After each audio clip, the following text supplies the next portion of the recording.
All right, so I'm going to switch to my typical display. So you should now see it. Again, you can always go back and make sure that you're seeing it just like that. Enable preview.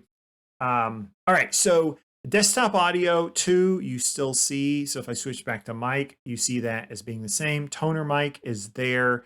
And if I come back to the display, you see that here. What you see pop in and out of the sources is this audio virtual out B3. That's my label. You can see it show up here. That's actually my audio that's coming from a piece of software called Voicemeeter. I'm going to put a diagram together to reference and show exactly how this works. It's straightforward once you understand it.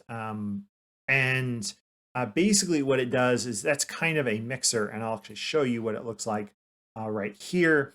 It has a bunch of inputs, hardware inputs, software inputs, and then it can be out, basically sent out.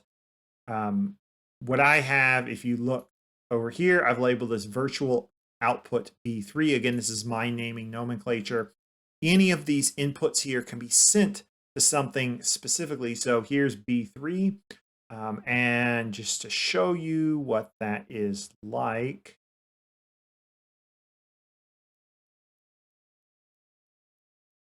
let me pull up some music here.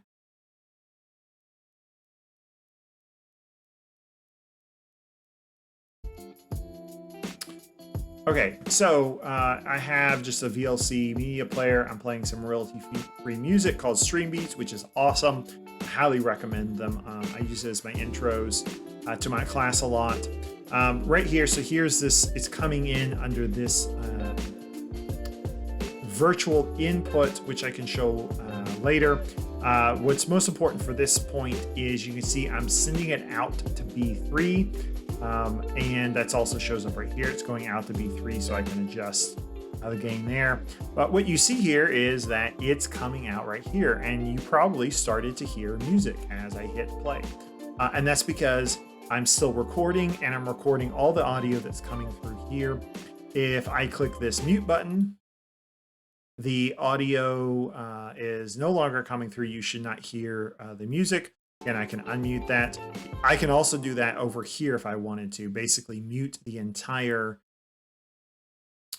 source in this scene or unmute it. So all of my system audio is actually coming through this virtual output at this time. Now I'm looking at some ways that I might change this, but right now this is where all this audio is coming in. And again, if I pull up Voicemeeter, when I want to show YouTube videos or that sort of thing, if you look under here, this virtual input right here, the VLC meter shows up, but here is my Firefox. And so if I play something on Firefox, it comes through this channel. I can just click B3 and now it's playing. Same thing. If I, here's this VLC player. If I unclick this, you will no longer hear music because the music isn't being sent. Basically, it's not being put out to that output. And since it's not going out to the output, OBS isn't picking anything up.